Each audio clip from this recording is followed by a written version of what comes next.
Hi, everyone. We are here at Auburn Avenue Research Center for their conference, and this panel is collecting and curating the elements of hip hop.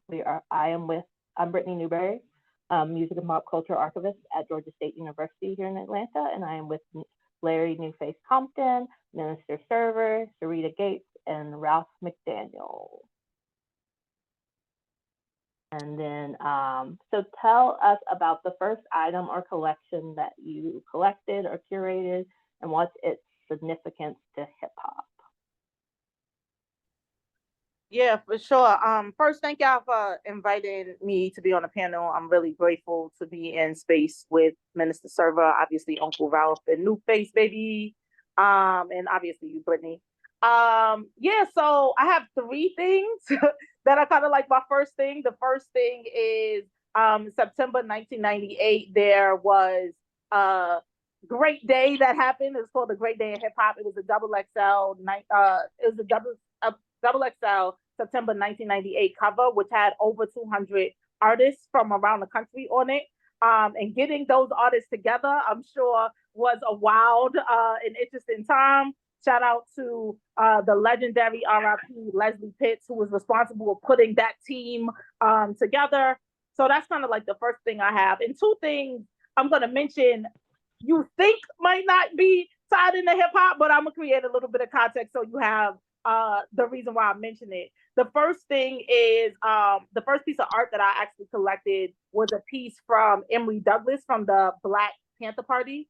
Emory Douglas, if you don't know, one, do your Googles, but he's the Minister of Culture. And so he created all of the visuals for what we think about when we think about the Black Panther Party.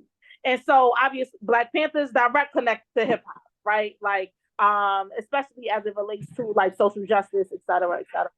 And then the second thing that I have in my collection, I have, first edition Zora Neale Hurston, Their Eyes Were Watching God. And so for me, when I think about women who are documenting hip hop, I'm thinking about Mimi Valdez. I'm thinking about Ayana Bird, Yanni Bird. I'm thinking about Danielle Smith. I'm thinking about Akiba Solomon. I'm thinking about, I could go on and on and on and on. They are definitely in a lineage that is Zora Neale Hurston, right? Like Zora was writing how she talked in a very particular way. And so they also were writing about the culture and the people that they experienced, and they were documenting culture in real time, which is absolutely something that women like Zora, women like Toni Morrison, women like Alice Walker, et cetera, have done for decades. And I'm grateful to have those things in my collection.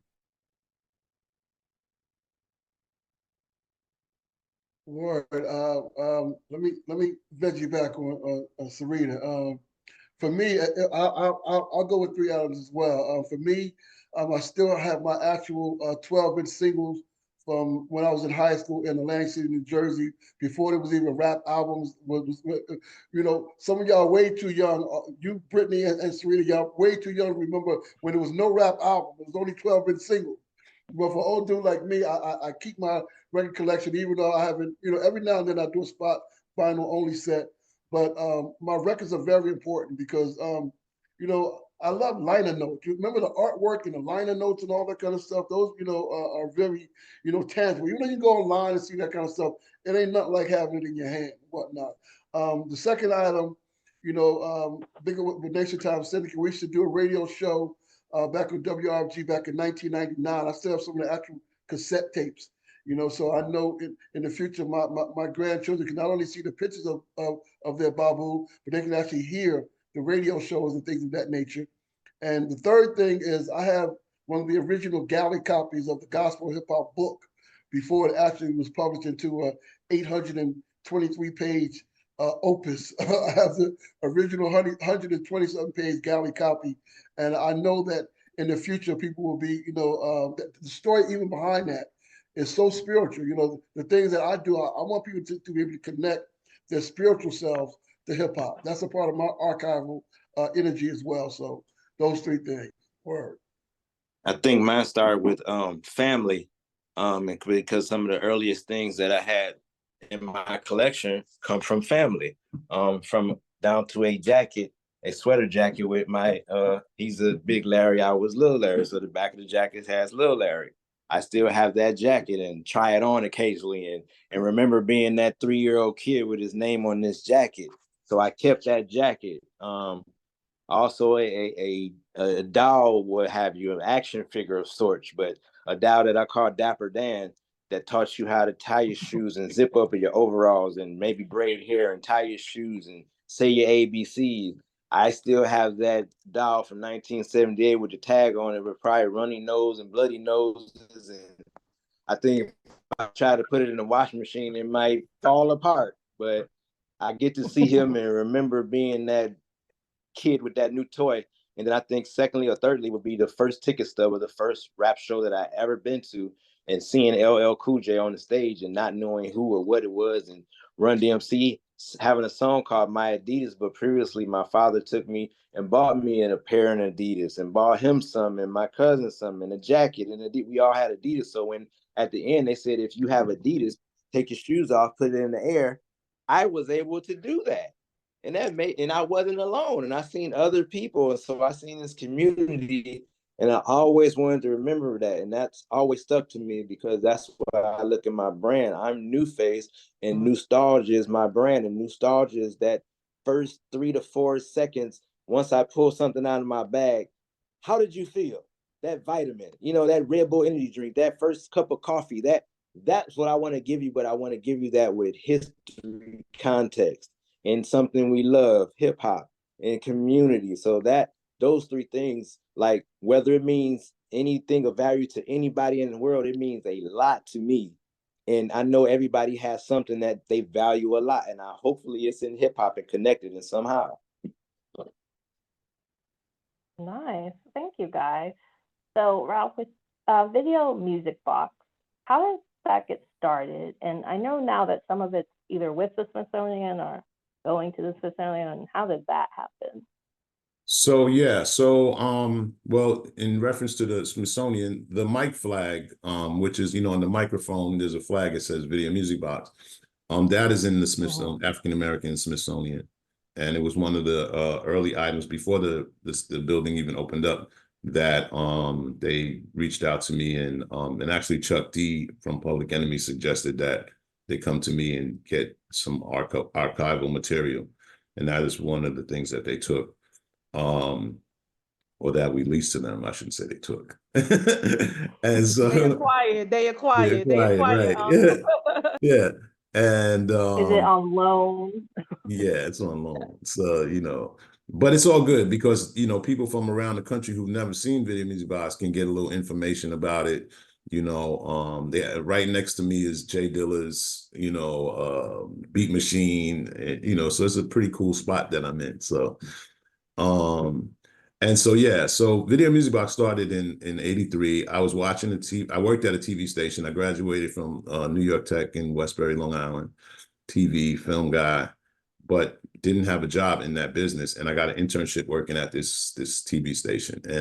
And it said at the end of the shows, it always said Public Broadcasting System, PBS. And I was like, so all these shows are supposed to be for the public. So how come I don't see no more Blacks and Latinos on here? Because that's where I live at. And so I was like, I got to come up with an idea for people that I, grew up in my community with to watch this station that I work at. Because everybody would go, well, there's nothing on that channel. We ain't watching that. There's nothing for us. And so I created Video Music Box. And now there was a reason for them I could have a conversation with my friends about what I was doing at the station. And I'm just a lover of music. The visual part of it came later when I started directing and doing other things, but that's the basis of everything, a lover of music. And, I had moved to Queens and I grew up with Russell Simmons, and Russell Simmons was a promoter. And he would introduce me to guys like Curtis Blow and Davey DMX and all these other people who then became long life friends, and we've been doing it ever since. Wow, thank you. So, Syreeta, you mentioned magazines, and I mentioned in your bio that you have your featured documentary shaping the culture. So how and why is print culture so important to hip hop, in your opinion? Absolutely. Because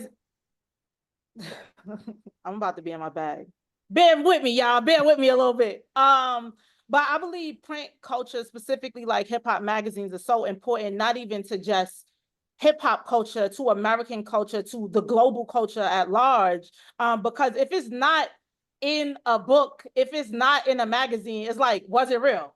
You know what I'm saying? And I think the work that these journalists, that these publicists, that these writers, that these graphic designers, that these publishers put into creating this body of work is uncanny, is one-on-one. Like RIP, the legendary, the great, almighty Quincy Jones, like what Vibe magazine represented to American culture is something that we have yet to see still. And he did that in 92, right? So the information that was in those magazines, it was kind of New York and LA's connection to a Kansas or to an Atlanta or to an Ohio or to all of these other cities that, like Ralph was talking about, might not have had a public access channel to watch Video Music Box, right? That might not have had a radio station to listen to Angie Martinez in the morning, like in the afternoon. You know what I'm saying? So if you didn't have access to listening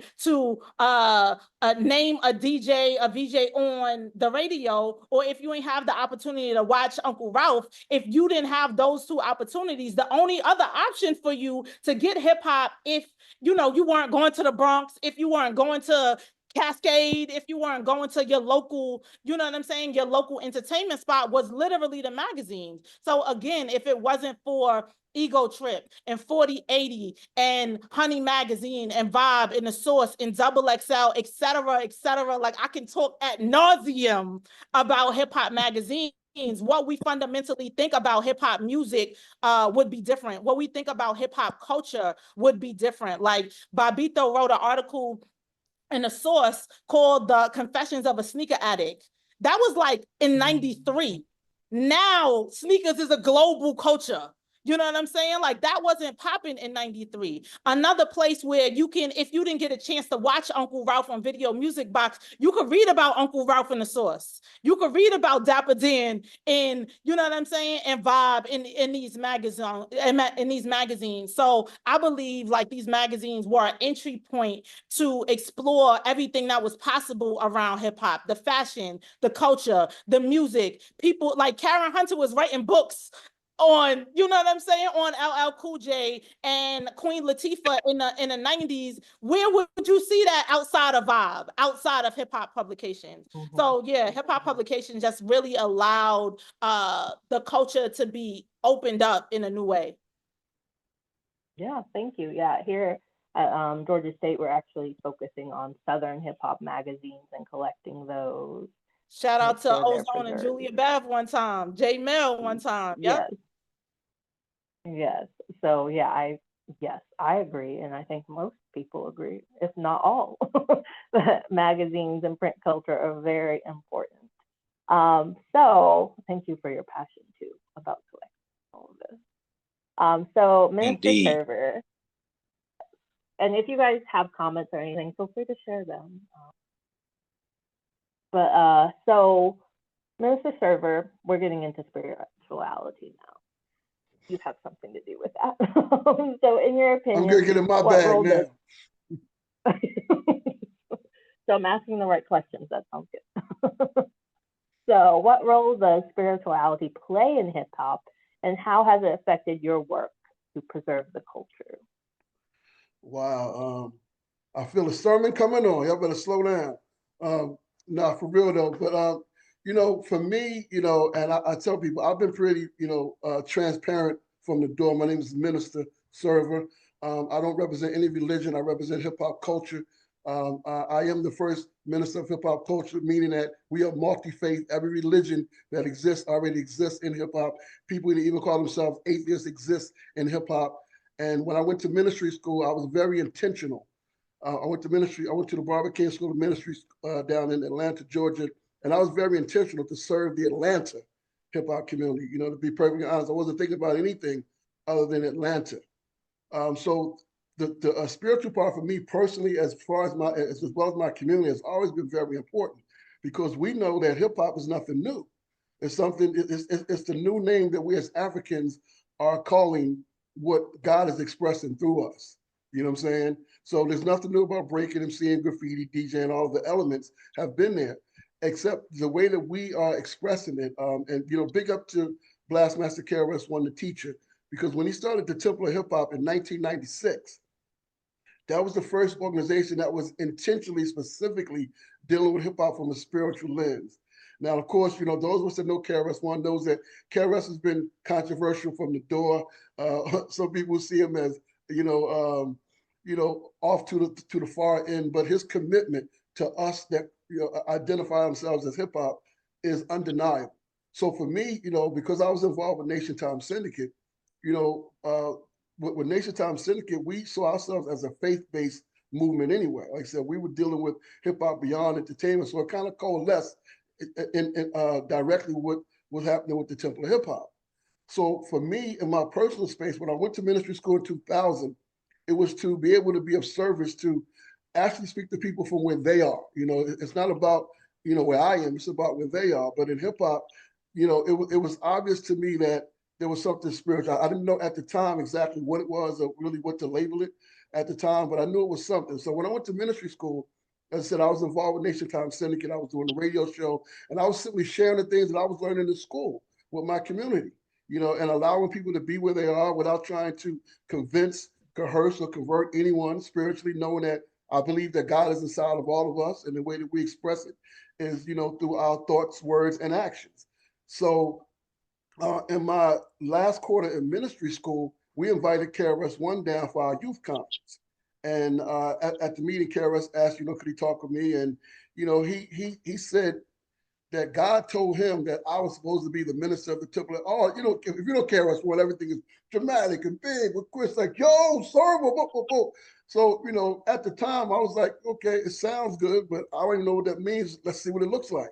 So when I graduated from ministry school, it's so funny the way that God works, because as I tell people, I was focused on Atlanta. I won't front. I was not thinking about national, international at all. I was thinking about my community and how I could serve my community. And yet, because God is the best knower, when KRS comes to you and says, God told him that you're the minister, I'm like, okay, let's see what that looks like.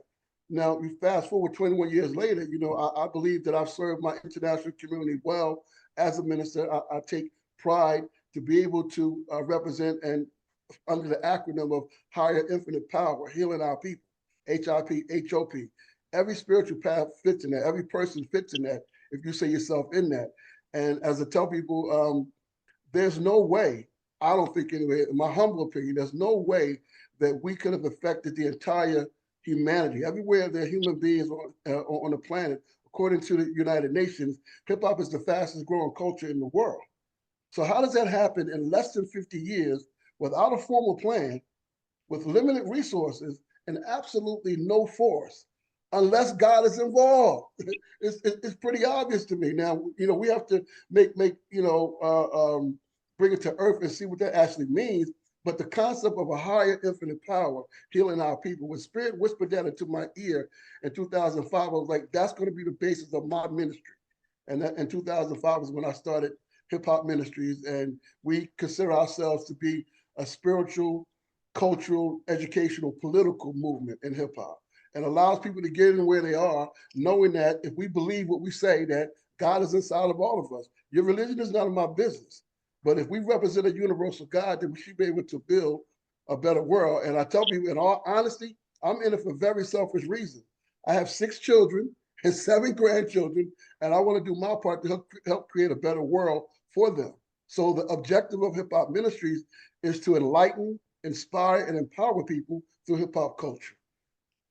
That's my story, and I'm sticking to it. Thank you. I appreciate it. It's a good story. I like it, and I appreciate your work with hip hop. Yes, you and I will need to talk so you can be a part of the Atlanta Hip Hop Archive. Yes, I would love to. Love to. Well, if you ever been to a real hip hop jam and your head starts nodding, that's church. Yes, exactly. You know what, Rob? you know what? When I first started working with Chris, and mind you, Chris didn't really know my background like that. He knew about what I was doing with Nation Time Syndicate, but he didn't really know all the stuff that I was doing. So the first show that I did with Chris, I was doing sideman with him, and he was like, "Yo, Server, you may be more of an MC than a minister." I was like, "What's the difference? You know what I'm saying? What's the difference between an MC and a minister if you really in hip hop? Again, not just on the rap side, but hip hop has been spiritual. Word. Big up AJ, I see you out there. Big up Charles Minifield, the people in the chat. Hip Hop Angel, all the people in the chat. Big up to all y'all, for sure."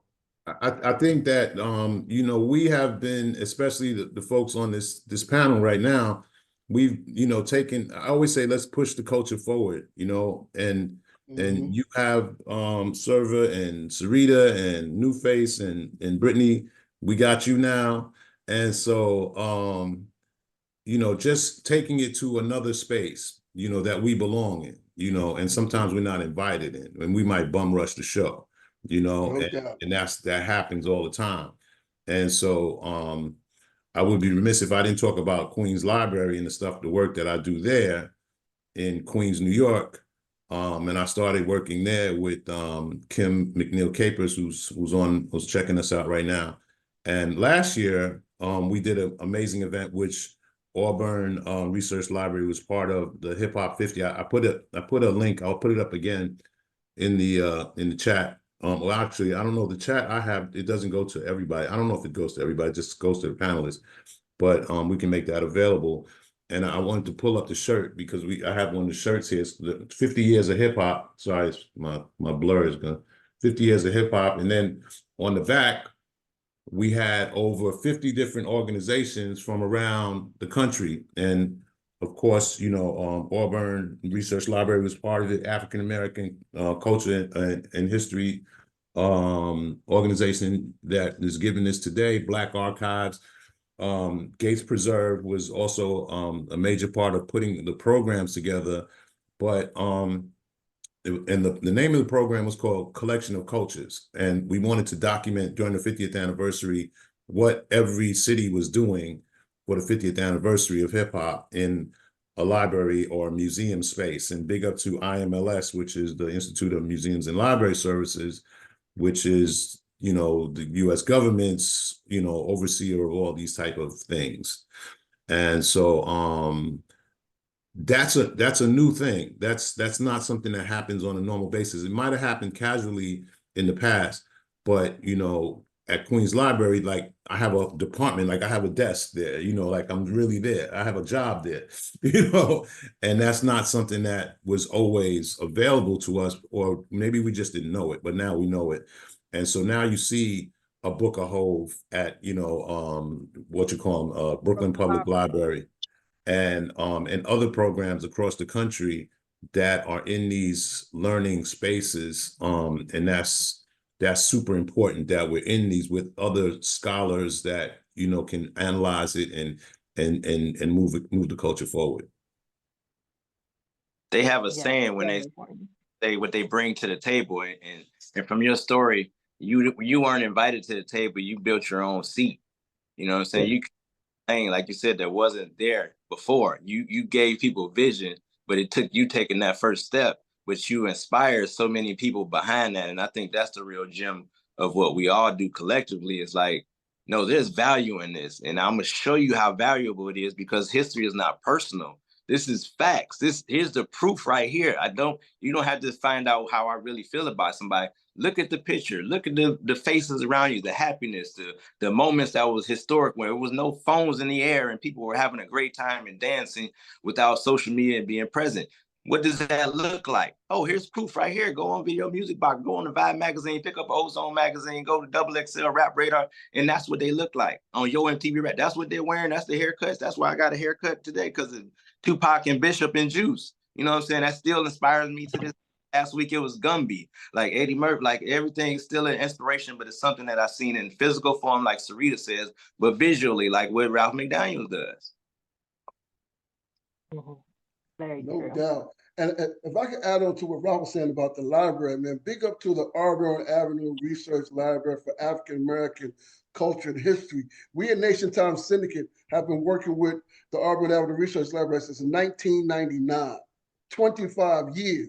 We've been working down here, and they've always been very accommodating for the work. Big up to my man Victor, who's just taking it to a whole next level. So I just wanted to say that because it's very important to have public libraries. The work that Ralph is doing up there in New York, that's something that is a model that should be duplicated at public libraries around the world. Because at the end of the day, we have never seen the world affected by culture the way hip hop is affected. And again, we all know it's way beyond rap, even though the brightest light is obviously on the entertainment side. But all of us know people that are many occupations that would identify themselves as being part of the culture. And the libraries give people a chance. Like we come there, we should do the Life Issues Dialogue series, we used to call it, where each month we have different topics. And again, we didn't know what we were doing, but we knew it needed to be done. Yeah. So, big up to Nation Time Syndicate, big up to the Auburn Avenue Research Library for allowing us to be a part of for the last 25 years. And I said, I'm still doing some things with me and my man Victor did a thing last year called Classic Rap Videos and Convos, where again, we're showing videos from the 80s and 90s and simply having conversations about it. Not trying to force it down young people's throat or judge their music, but just having real conversations. I said, the way that we connect cultures, having conversations with our young people and validating where they are, but also showing the value of where they come from. So big up to Auburn Avenue Research Library. Word. Yes, thank you so much. I think, especially at Georgia State, I got there in 2022 and they weren't even considering hip hop. And I was like, that doesn't work. We're in Atlanta. We need to change that. And so we're a little late to the game, but I'm working on it. Better late than never. My next question. Better late than never. Yes, exactly. No doubt. Yes. So my next question is for Nuface. So many of us, especially those of us in Atlanta, know it didn't happen unless Nuface was there. So how did that come about, and how has it affected the events and such that you attend and what you collect? It came about building an exterior shell because I'm naturally an introvert and love to stay at home, and I'm comfortable at home because I have rap magazines and rap music and vinyl that I can have the time of my life at home. But opportunity is not going to come to me. So let me take what I love, showcase it to the world, and I'll support my friends. And my friends happen to be friends with another great legendary artist. Being in there for that moment, not just for the public to see, but for me to see personally and see these people individually grow and collectively combine together and become millionaires inspires me. You know what I'm saying? So I love to be around that energy.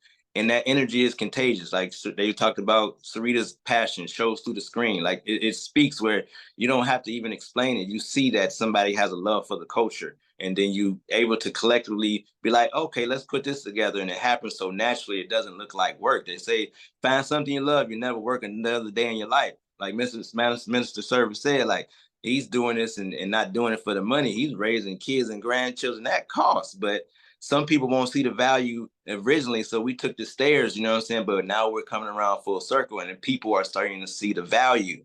And when they've only seen just a side, they're just being exposed to it because of social media. So everybody has to evolve to that place. And that's what I'm still loving to see. But it's been great because now I'm able to add value to my friend's event, whereas they're inviting me, and 10 years ago, I would have bought the ticket and made myself there. But now I have the access where I'm invited and that's absolutely free. But I have to sacrifice those experiences, waiting in the line and, wondering what it's like. It's just a different experience, but I've evolved. And so now it's become with adding the value. Like they wait for me to post it so they can repost my picture, like the artist. Like I'm helping to add value when I'm there. And that's the second purpose, because you don't want to be the one that's like, all right, next, but you're welcome into these collectives and you get to see them not just be a superstar, but how they handle the road manager, the security, the staff, the building, and everything. And that inspires me because I see relationship, and relationships come with community. Community is hip hop. It's all weaved together. So if I'm able to be a part of that, and it's always, they always judge you off the negative, what they say, a bad association or something. I want to be associated with the greatness of anything. There's good and bad. There's God in hip hop. There's double, right? But what do we choose to do and celebrate? I've been in events and this stuff I can show and I can make my page go viral. And they be like, oh, Nuface was there, but it's something with a negative connotation. If it doesn't do anything to evolve or grow this culture that I love and want to protect, why would I put some imagery out there that's going to do the opposite? So then I seen the value in that, and I see people that's not my age respecting that and showing value in that. It lets me know the job is going great. And like you said, better late than never. It took a while for them to catch on. We saw the vision early, but now it's starting to pay off. Look at us in a collective panel. I've known you both individually, collectively, respected all of you, but now here we go. Because of the Auburn Avenue Research Library, they put us together and it's like hip hop collector of Voltron. Facts. Also, Britt, can I jump off of what Nuface just said?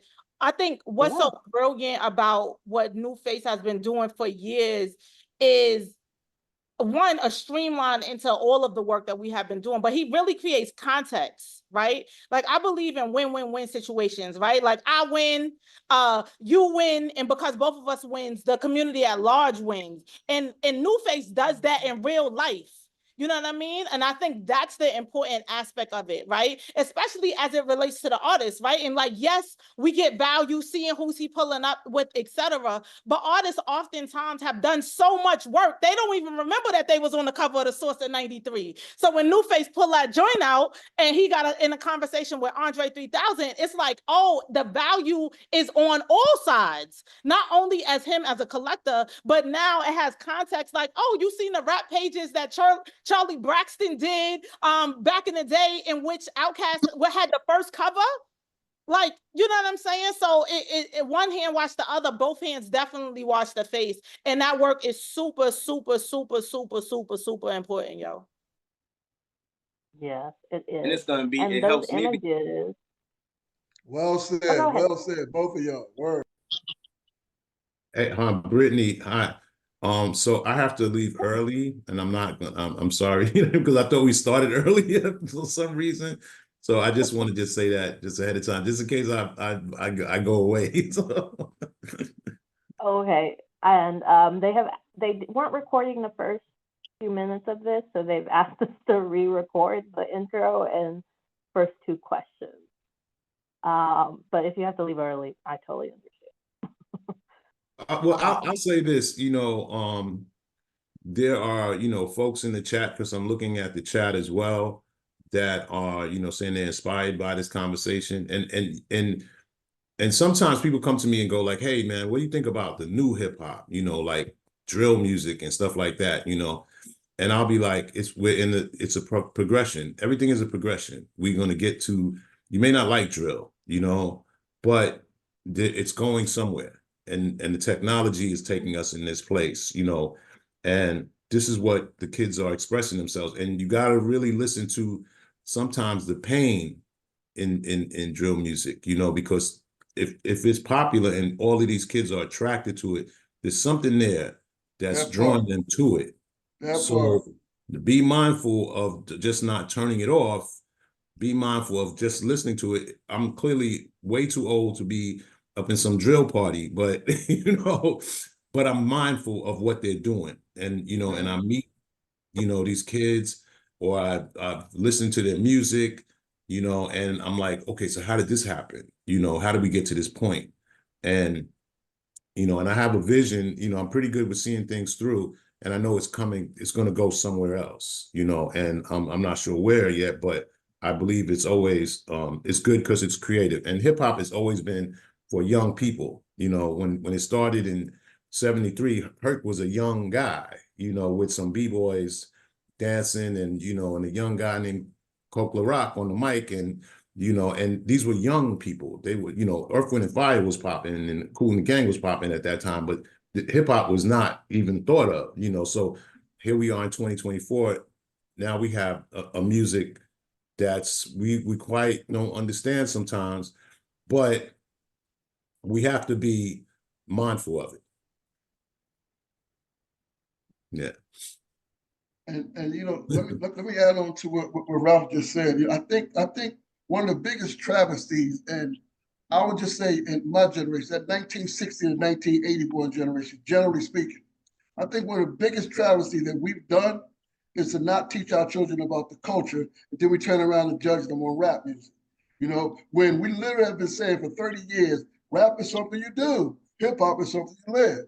So if we're not, you know, relating that in real life, and again, there's never been a type of rap music that everyone is like. You know what I'm saying? We act like everybody back in the so-called golden age was dope. Get out of here with that nonsense. You know what I'm saying? But at the end of the day, it was really about the culture and learning about the culture. So if we were privy to be the so-called pioneers, whatever you want to call us, then I believe it's our responsibility to add on to teach our young people about the culture and to allow them to express in the way that they express. And I said, I have 6 children, 3 daughters and 3 sons. My oldest daughter is just turned 40. My youngest son just turned 23. I've never tried to stop them from listening to their music because it's a part of their experience. And yet we as parents and as community at large, but particularly as parents, we have a responsibility to add on to what they're doing and to allow them to grow in their own art, of course, giving them guardrails and things of that nature, but allowing that creativity. If it's really true that rap is just something we do, why are we constantly judging young people on rap music? You know, it was a big thing back, you know, I'm down in Atlanta. So I'm from Jersey. So a lot of times like, oh, sir, you've been in Atlanta too long. You co-signing on mumble rap. I'm like, yo, what y'all call mumble rap, y'all just don't understand exactly what it is. But if you take time to talk to these young people, as Ralph said, there's a lot of pain. There's a lot of turmoil that they're dealing with because of things that we didn't do. But that's a whole nother sermon. I feel a sermon coming on. But we have to allow our young people to be where they are, and we have to be honest with ourselves on the things that we did correct and a lot of shit that we did incorrect. I'm gonna end it right there. Word. Yeah. Thank you, guys. And so I have a few more questions, and then we'll get into audience questions. So how do you decide what's important to collect and preserve for the future?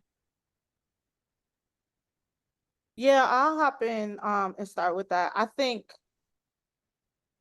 specifically, whatever I care about first, that's what I'm collecting, right? That's what I'm archiving. That's what I'm preserving. And I think having that personal attachment to whatever the artifact is helpful because everybody has a different version of that, right? Like what I collect might be completely different than what Ralph collects, than what the minister collects, than what Nuface collects, Brittany, than what you have in your archive at your state, et cetera, et cetera. So going in kind of like with that in mind creates a very particular type of framing. It's like what we have in the Gates Preserve archive is a representation of the things I enjoy. We have rare books, we have photographs, we have magazines, et cetera, et cetera, et cetera. And clearly you could feel the energy and see the energy, you know, when you are interactive with any of the artifacts that we might have.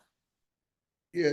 Let me vet you back on what Syreeta said exactly, because you know every picture that you see, every archive that you see, there's a story behind that, and there are thousands of stories behind that. So whoever collected that artifact is going to tell their story. You know, it's said history is told by those people that document the history and tell their story, which is why people last year were celebrating Hip Hop 50 because we were celebrating Hip Hop 30. You see what I'm saying? The corporation didn't care that we did Hip Hop 30. But in Hip Hop 50, everybody wanted to be down. So I definitely agree with Syreeta said. It becomes personal, and then that personal attached to the larger, no doubt. Word. Great point. I just love the experience of when, like Syreeta says, is when I give them, like I feel like the magazine is already valuable to me. Like to myself, if I go page to page, I'm totally enjoying it. I'm reading the credits. I'm proud of people. I'm seeing people go from the byline to the mailroom and to journalists to the cover magazine to the person who shot the picture. That's important to me. But you realize that those people have fans and supporters as well. And when you're clapping for somebody else and you see somebody that, yo, you clapping for, okay, we're collectively clapping for somebody, we want them to win. And so when, like she says, I pull up with this magazine and it's valuable to me and I'm saying thank you. But in that moment, they're reflecting on when the day of the photo shoot, how it went. I get that moment of time where we all take it back to the future and we're in a space and there's people behind me ready to go next. They ready to tell their favorite story, but it's like me and the artist lock in because I have that one piece of valuable that nobody else in this line has. You're gonna remember that. And that's my token appreciation. I'm gonna be invited to the event, but you're gonna have a moment where you're like, all right, this is why we came, and I'll never forget. Because like yesterday, Backbone was like, do you know Andre 3000? Maybe he did, maybe he did. He will never forget me now. You know, it was a moment for me personally, but for the collective of the community, because as I'm walking out with that moment, everybody the thumbs up. I feel like Spider-Man walking down, you know, I have to give him a gift and see his smile and be amongst Rico Wade's children and Ray Murray's children and be with the Dungeon family and be a part and be invited into this collectively with or without me, but to just be a part of it. But to get that moment with him says a lot, because people see my evolution of being a fan. It never changed, it never wavered, no matter what. I showed up to every event and then I prove it. It's no lies. I have, like I say, I got receipt. I keep receipts. We can debate about anything, but okay, here's my receipts. And then we can have a conversation if you want to dispute that. And if I'm wrong, collectively tell me I'm wrong and we'll build from there. I'm okay with being wrong. I'd rather be wrong because I'm going to learn something new. I want to say one thing too is you know, in Queens Library, you know, it's not all of just about the history for me. You know, it's about the experience and the culture and the community, you know. So like one of my most popular programs now is called Sneaker Girls Club. And it's a woman named Lauren. She comes in and lets the kids customize their sneakers.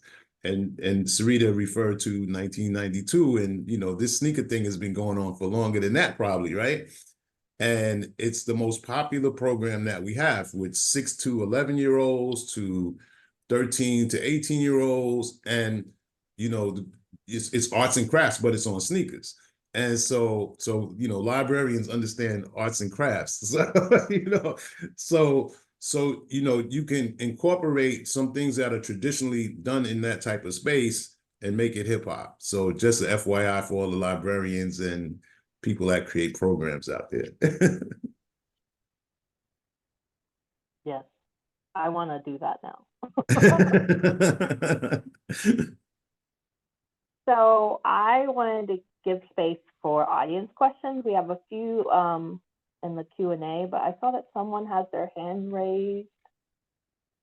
And I wanted to let them ask their question, but I don't think I have the ability to do that. And someone at Auburn Ave, let them unmute.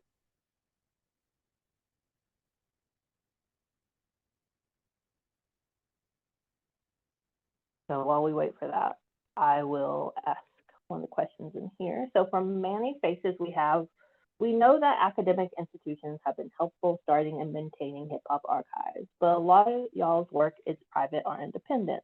What are some of the challenges and or benefits of not having traditional institutional support? I could definitely hop in. I could also, Many Faces, what's up, baby? I could talk ad nauseum about this. But first, I fundamentally believe whatever challenge you have, you can solve your own problem, right? So when you're often an independent institutional organization like what the Gates Preserve is, it's extremely expensive to store your material. It's extremely expensive to digitize material, et cetera, et cetera. And so how I combat those challenges is partnerships, right? Like, I'm really grateful that we got to partner with Queens Public Library to introduce collections of culture, in which we got over 50 organizations, archives, museums, and libraries from around the country to do hip hop 50 programming, right? And so it's inside of building those relationships with people like you, Brittany, with people like Victor, people like Kim at the Queens Public Library, et cetera, where I can say, yo, I'm working on this, or better yet, I know y'all are working on this program. How can you utilize some of the material that we have in the Gates Preserve to support the work that you're already doing? So I believe, like, teamwork make the dream work, hashtag team us all day and tomorrow. So it's like, yeah, I can have challenges till I'm blue in the face. I'm not getting no grant money, right? Like, the Gates Preserve is not a nonprofit at all. But the way that I reimagine what is possible and say, oh, Georgia State, let's do a partnership in which you could get a grant for doing an idea that we could collectively work on together, et cetera, et cetera. I could go into like the nitty gritty, but that's kind of like top line of energy for you.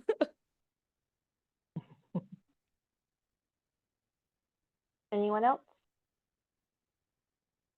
Mine is Alright. just, again, the Sure. moment of it too, is because people are able to see that moment, and then I get those anecdotes of, I had this piece of memorabilia, and then there's this conversation, and again, that builds community. We have these stories. You know, I have a lot of stuff in my collection from people that are serving time in prison. Some have went to prison and got out, and I held the stuff, and they was like, "Well, I knew you was in good hands, and I'd rather you keep it because you know, it's like there's value in that. So to be able to, you know, come into it, and the library, you see how valuable that hip hop built up a value that people are in line to see it. The Book of Hope, which was at a library. You've seen a library, a line, like people were able to see that on social media, Shade Room, for whatever reason, it went viral that, yo, these people, this community of people are at a library to see the life and legacy of what Dame Dash and Sean Carter and Biggs and that whole, anybody that had a part of that label. Yo, we got the Brooklyn Library where I was born and raised, and I was projects right here, and other people were able to see that and celebrate that. I'm flying to New York like, oh, I got, you know, I'm investing in myself. I can't tell nobody to give me money for that flight. I got to make it happen because I need to see that moment because it's that important for me. And then you see partnerships come in because it's like, well, how can I help you get there? You know, oh, I'll send you a pack of clothes and I'll pay for your flight and you post me. I know you're going to be with somebody great. Then you find the value and you start to monetize it. And that's where I'm like, I'm walking into that journey now. But before, this was passion. It was my circle of people that are already millionaires telling me, you know, this is somebody's job. This is a role, you know, this is what you need to be doing. So when I have to put faith in that because they're rich already, so I'm gonna listen to everything. What 50 Cent said, you're as smart as rich as the motherfuckers you hang around with. So I'm gonna listen to all the advice of my successful Black millionaire friends. And everybody's saying it's time to monetize what you're doing. You're very valuable to the community. You have our support. You've shown our support. I've seen it. It was no agenda. It's all love. I'm able to see their families and be friends with Big Gip. It's not even about what other people see. It's the relationship. And that's the commodity here because then it goes back with hip hop. Hip hop did that. Hip hop taught me I can be a great bonus dad because Shaq made a song called Biological Didn't Bother.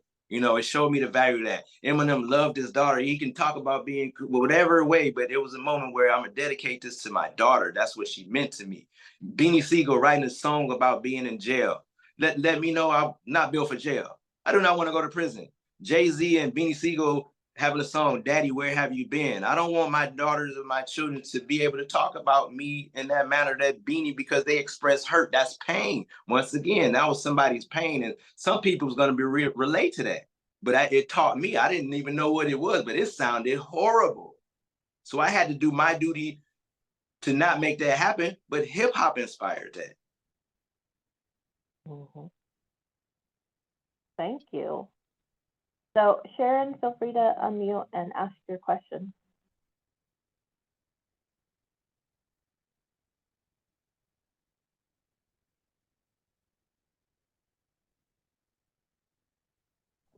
Or maybe it's I'll give them a second. Sharon. Sharon. Sorry.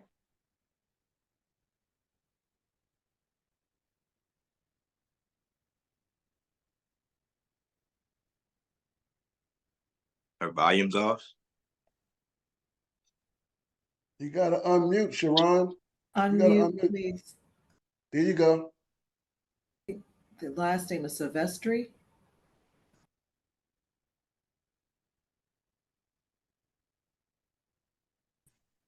Okay. Is this thing on? Feel free to put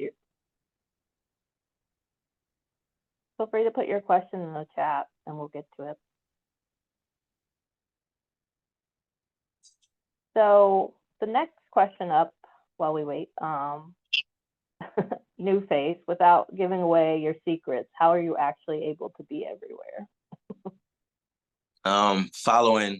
following my heart, like the universe inspired me to go somewhere, not knowing the reason I'm there, and then it happens, and then I realize why I was there, and I can move on to the next. I'm full. You know, it's no way it's gonna get greater than this moment. I've had enough of the great pill, the I did it pill. I'm motivated. Like I'm gonna go harder. This is nothing. Ice Cube yesterday, Andre 3000 a day. You know what I'm saying? Q and TD, owner of Top Dog and the owner of QC the label. Like, and being comfortable and having real conversation with people that the generation of people, our generation and those before, look and respect because they build legacy and stars that are out here. And again, I don't have to listen to the talk about every music that I don't like. I celebrate what I do love, and they have a tribe of people that do too. I'm gonna join in with that tribe, the tribe of people that love and support, and you're gonna see me always at their show. Now we're friends. Now we in the line, and now we meeting up at lunch because we all gonna be there anyway. They know Nuface gonna be there.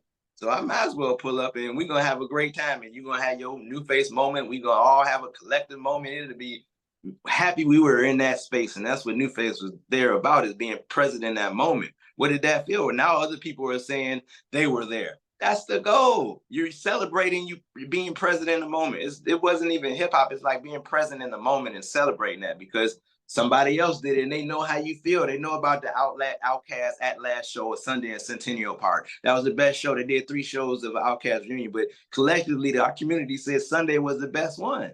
And I was there. And they're right. You know what I'm saying? So it's like being in that moment and being able to see, and that's my community, has been those people that celebrate those like moments. Thank you. So for everyone, do you feel there's any collector space in hip hop that is uninhabited? Is there something you'd like to see more of? I will always say, sorry, go ahead, Nuface. I would just say showing the importance of physical copies. I'm in collaboration again. He said Jazz and Earwax Records had a collection, a museum that I was able to be a part of and show my collection. Work with Tobago at DBS Sounds. He's one of the longest running Black-owned physical music retailers in Georgia, over 30 years. And so being able to work with him and bring art in, don't really understand and see the value in physical things. And then we set up an event and there's a line around the corner, and then you're like, oh, there's money in this. Oh, and people want to meet me, and they get to buy my product. I seen kids in line for Gunna, but they like looking at the CD. They don't know what is this. But they know if they buy the CD, they're going to get an opportunity to meet Gunna and take a picture. To them, that means more, but we can all win. You bought the CD and you got a chance to meet them. It's a win-win, and it's all happening at DBS Sounds every month. From a Yolanda Adams, a Post Malone, and if Nuface is always there, that's a free platform to me, just like Ralph McDaniels public broadcasting. It's free to get in, so it's nothing for me to pull up and say, hey, I have your whole life in front of you. You remember you did that in the moment, and then go on to the next. It's love. It's a community. For sure. Definitely the veggie back there. I always, they say less is more, man. There's plenty of us. It needs to be more. There needs to be more institutions that house hip hop. It needs to be more archivists. It needs to be more collectors. More. If you are color, I'm saying, and tap in a real way, in a real and profound way. And yeah, there's so many collections that I believe I have not seen yet, right? So again, solve your own problem. I could give you a list of archives that I feel like need to be in the world, that need to be in an institution. But more importantly than what I think, what do you think needs to be in an institution? And solve that. You know what I'm saying? Yeah. And to add on as well, first of all, I definitely want to say big up to my man Rocky Picano and the Hip Hop Museum up in New York. I'm on the advisory board for the Hip Hop Museum. And one of the things that we're looking to do with the Hip Hop Museum, and Rob is a part of it as well, he's on the advisory board as well, is to make sure that we're covering hip hop beyond rap music, beyond entertainment. There's so many different aspects of our culture that rap has informed, but again, there's a true distinction between hip hop culture and hip hop corporation. They can coexist, obviously, but those of us that have chosen to be on the cultural side, it's really important that we document ourselves right now, because we know that in the future, if we don't do it right ourselves, and again, it's an ongoing process. I've been involved with the Hip Hop Museum since 2017. The building's not even going to open until 2025. You know what I'm saying? So the work that Rocky and them have been doing for all this time is crucial. But we have to make sure that we are, as Syreeta just said, I can go down a list of things that we need to archive. Particularly if I'm coming from the spiritual side, we hardly even have spiritual conversations in hip hop because it gets a bit too heavy. Because people are, their religion, respectfully, everybody is in their own little corner. Religion wise, even though we all say it's one God. So there's a number of things that can be archived, and I think one thing that we always have to remember and give ourselves a little bit of grace on is that we are the youngest culture in the world. We document ourselves at 51 years old. So we're not even a blip on the timeline of history and culture. You know what I'm saying? I mean, we are doing some things now, but as I said, for me, because I have children and grandchildren, my youngest grandson is 3, and he's hip hop already, just in his mind, just the way he acts. You don't understand the culture, obviously, at 3, but if we're, again, integrating the culture into our children, back in 1993, when Kara said, "We will be here forever and ever and ever and ever and ever." Yo, those of us that was in our 20s and early 30s back then, we believed that shit. And here we are, still here. So when I tell people I'm the dopest hip hop grandpa, that ain't just a cute saying. I am the dopest hip hop grandpa. So my grandchildren will get a chance to experience in a way that I won't, but it's because of the work that we do, like our ancestors. As I said, if you look at what we're doing, that's why hip hop is winning around the world. Because all we're doing, well, not all we're doing, but what we're doing is adding on. Grandmaster Cass from the Cold Crush Brothers has one of the great quotes: hip hop didn't invent anything. Hip hop reinvents everything. And that's where the archival part, to connect those connections. Brother Malcolm X said, history is best able to reward you for your research. So, it's natural for us to do this in hip hop. It's all a part of it. And for us, as Syreeta said, we're not waiting for them, man. They can do whatever they want to do. We have been doing what we do. As I said, they celebrated hip hop 50 because we celebrated hip hop 30. Who was there then? Who was celebrating hip hop 30? So yeah, feel the sermon coming on. Thank you. So to add on to that, how did y'all get into this work, specifically hip hop archives? It's such a niche focus. So interested in where/when you discovered the need to preserve the culture/music. I noticed really last year, ironically, in the 50th year of hip hop, I got so many calls. Like, that mean I put so much work in that my phone instantly rang, because hip hop 50, I know somebody I can call and he can make something happen in that old collection of his. That's value in that. So once I seen the value, and once we turn into that part, it's like I'm able to turn my passion into a profit. And it's not work. It's something I was already doing. I was independent, investing in myself, but now I got a collective of investors that's on the journey with me and want to see me win, whether they no money is involved, but the access to a room or a building or the opportunity that I'm going to take and run when it's like a serial relay race. It's a constant level of gratitude each time around the circle. And every time I see somebody, I see a constant evolution from you guys and anybody in this platform. Every time we meet and we're at a different level of growth and we're seeing different successes and we're able to clap for you longer every time we see you, we're going to remember that type of person. And there's value, once again, in a relationship. And I always think what I did, it collects the history, because I'm only looking at my platform as what the hieroglyphics did to the Egyptians. We're still talking about hieroglyphics. We're still talking about Egypt. And Egypt is our people, Egypt, pyramids, hip hop. So I was celebrating, I'm a fan of hip hop, but then you realize, no, I'm really celebrating hip hop history at this point. And if we're talking history, I'm going to take you once again, like you said, what hip hop in the 30s looked like, and then hip hop in the Egyptian or whoever raised. But those things on the wall, we're still celebrating, and you see in movies. And that's that mind candy that you're like, that's history. That's what it looked, whether you appreciate it or don't, or be like, that's how it used to be. No, that's how it was. And here's your proof.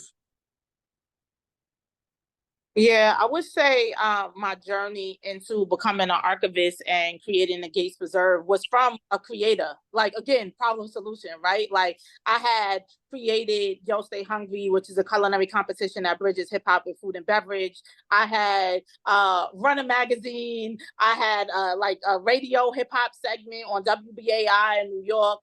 I was working on films with Nelson George. I was doing my own films. Like, I was doing all of these things. And then I got to the point where, well, two things happened. One, my grandmother had passed away. And my grandmother was born in 1926 from North Carolina. And I wanted to ensure that she lasts forever. So I started testing things, right? I was like, oh, okay, what happens if I put her in the vintage, what was the book? Black vintage glamour book, because that was my grandmother era. My grandmother was super jiggy, fur coats, diamonds, going to play her numbers, right?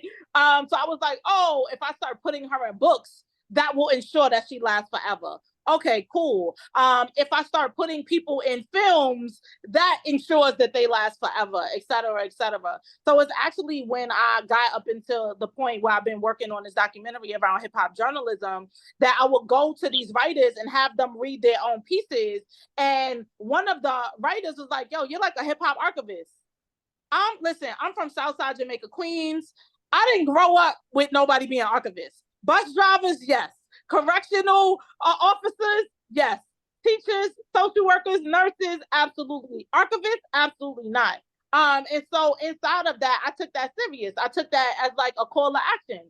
So I went to literally archiving school, and then created the Gates Preserve. So again, I wanted to I wanted to preserve my grandmother's legacy. I wanted to ensure that hip hop lasts forever. And then I created the Gates Preserve to be a place for that. And then I get to support other institutions with doing that work, right? I get to support Queens Public Library. I get to support Auburn Avenue Research Library. I get to support Georgia State. I get to support Ralph and Video Music Box, et cetera, et cetera, et cetera, et cetera.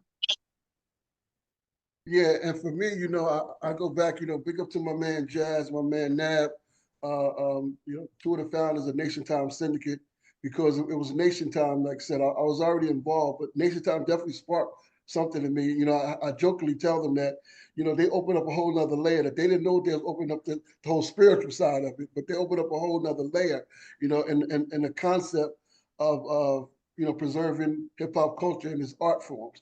And like I said, last year the Earwax exhibition for me was such a beautiful. I was blessed to go to a number of hip hop events around the country last year, but the hip hop exhibition that Jazz and the Earwax experience was so comprehensive because it wasn't just an Atlanta thing. It was hip hop, from the magazines to the shows, and I mean it was really laid out. So from 1990, 1991. Nation Time Syndicate, the spirit of Nation Time Syndicate has been about preserving hip hop culture, and I was blessed to walk into that lane and see it from another lane. And I tell people all the work that I do with all the organizations I'm blessed to be a part of. The foundation for me is always going to be Nation Time Syndicate, because the concept of Nation Time Syndicate is a collective mindset. It wasn't a one person doing one thing. It was everybody. It was like, the Justice League almost. You know what I'm saying? You got all these, superheroes, y'all all coming together. And our goal was to preserve hip hop culture and its art form. So that's how it started for me. And it continues to be in that spirit for me. Thank you. Word. So I think we have time for one more question. So what is your favorite item in your collection?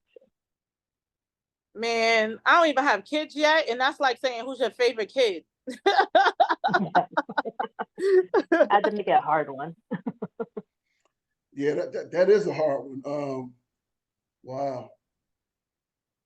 That's the real hard one. But for me, I guess I would again have to say when I look at where we still are, and we're still at the infant stage of the spiritual side of hip hop. A number of times, people see celebrities like a KRS-One, and they can't separate the celebrity from the movement itself. It's like you can't separate the message from the messenger, which is actually one of the reasons why KRS said God told him to hire me, because I represent the everyman. I'm not a celebrity, not trying to be a celebrity. As I said, I'm a father and grandfather looking for strategies, life strategies for self-identification, self-improvement, self-empowerment for my children and my grandchildren and all the young people that I work with around the world. I treat them the same way I treat my children and grandchildren. I allow them to question everything. You know, I think that children should be allowed to question as long as it's respectful. They should be able to ask any question that they want. And if you don't know the answer, be honest and say you don't know the answer. So for me, you know, to have one of the actual galley copies of the gospel hip hop, 120 something pages, and the book out in the world now, 800 or something pages, that's definitely one of the things that from the minister server side that I would cherish. And I said my grandchildren will understand the value of that, because by that time, hopefully people will be able to see, you know, hip hop spirituality beyond religion. You don't need to change your religion and all that type of stuff. But if you're a part of this culture, then the higher infinite power healing our people aspect. In fact, that's what in my opinion, when I heard Nuface speaking about, you asked him how does he go to different places, and he said the universe guides me. Well, that's another name for hip hop. The universe, higher infinite power healing our people. And when we begin to listen to that inner voice, and that's one of the things as well that we should definitely, you know, have later conversation about, teaching our young people to learn how to separate entertainment from real life, to really love what they're doing, but understand that your life is much more valuable than anybody that you will ever see on the screen. There's something in you that could be inspired by that. We don't have those conversations enough, in my opinion, because we're too busy judging our young people on rap music. So, you know, we have to, there's a lot of conversations that we need to have. But for me, having that archival thing from knowing where I started in 2003 to where I am in 2024 is, you know, big up to all the people that allow me to be of service. Because I tell people in that sacred space, I have to be invited into that space. I would never try to infringe upon anyone's spirituality. But it's not an accident that in less than 50 years, according to the United Nations, not my opinion. In fact, just very quickly, this document you see behind me, the Hip Hop Declaration of Peace, we presented that to the United Nations May 16, 2001. But even the people that call themselves cultural, they don't really know that document. They're not really serious about that document because it's early on. So, you know, everywhere I go, that's my calling card around the world. That's why I've been able to teach around the world, because of that document. That document is not based on any personality. Even the pictures around it are just as a teaching tool to tell a story. So we teach principles over personalities. Culture is more important than corporations, and people are more important than profits. Again, that doesn't resonate with everyone, but the people that it resonate with, that's the work that we're doing. Word. I went all around the world with that question, but yeah. Thank you.